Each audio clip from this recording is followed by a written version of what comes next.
Be sure to catch Internet Mysteries weekdays on RatedEm. Once in a while, we see a new quote-unquote breakthrough in the gaming space, and most of the time it ends up falling flat on its face. Google Stadia is no different. Google Stadia was supposed to be the solution to those who couldn't afford a console to play games. Through the power of the internet, you'd be able to stream the hottest new video games directly to your phone or TV without needing a $600 console. But as quickly as it entered the gaming space, Google Stadia phased out and was quietly shut down. So what happened to Google Stadia?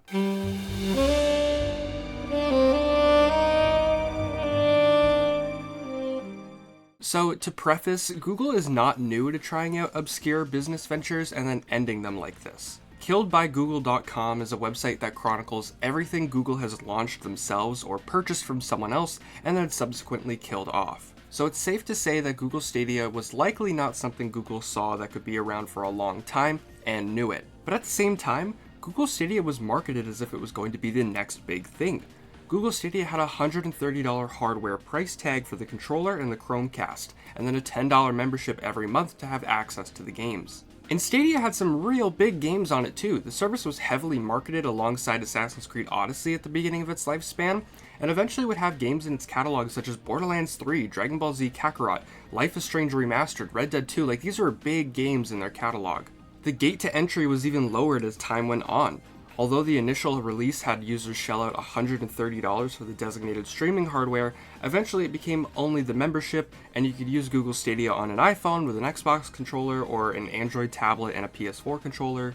But still, Google Stadia struggled to amass a consistent user base and eventually shut down in 2023. Why? What dominoes fell in place to lead to the eventual shutdown?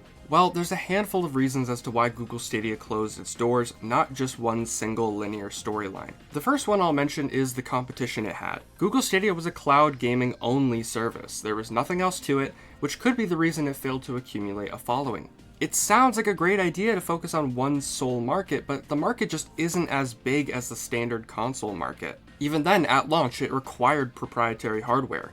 If you're going to shell out money for a game console, just get a serious one, not one that relies on an internet connection and one where you don't even own the games you play. The cloud gaming market was also already dominated by the companies who were dominating the standard gaming market.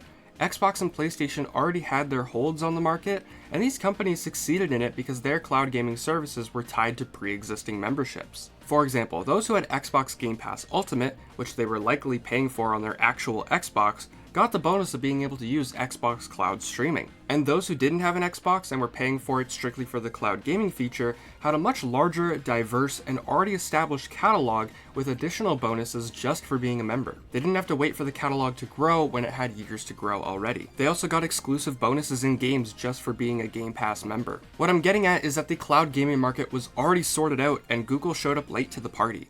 Call now to subscribe to RatedEm. With just 3 easy payments of absolutely $0, you too can enjoy entertaining videos about video games and internet phenomena. Subscribe today. You're watching RatedEm. Don't touch that remote.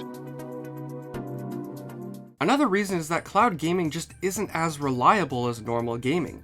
And actually, this is a problem I have with that new "This is an Xbox" marketing campaign that Microsoft is currently doing. Cloud gaming relies on you to have a stable internet connection and have money to pay for the associated membership. People are likely wanting to use cloud gaming at work or at school, but these places usually have bare minimum internet connections that don't meet up with the cloud gaming requirements. This can result in poor picture quality or extremely bad input lag, which makes multiplayer games unplayable. That's also why I don't think multiplayer games should be advertised. As a part of these programs, you need those millisecond-sized visual updates and inputs to compete. And for those out in rural areas with poor internet, they were just as screwed.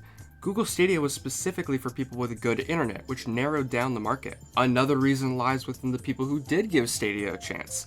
Stadia promised numerous features to it, as well as exclusive games. However, Google failed to deliver on both of these promises, and eventually people lost faith in the project. They put out one in-house developed game for the quote-unquote console, that being Worm Game. And Worm Game is just Snake, and it was released 5 days before the closure of Stadia as a sort of thank you for everyone who bought into Stadia. All of these factors would add up, and on January 18th, 2023, Google Stadia would shut down permanently. a software update was released for all the controllers that allowed them to be synced with computers and mobile devices to act as a standard controller. Now, Stadia sits amongst the hundreds of canned projects from Google. Ashes to ashes, dust to dust, whatever to whatever. If you want to check out more episodes of So What Happened To, be sure to check out the playlist right here on the RatedEm channel. I'll see you all next time, and thank you for watching.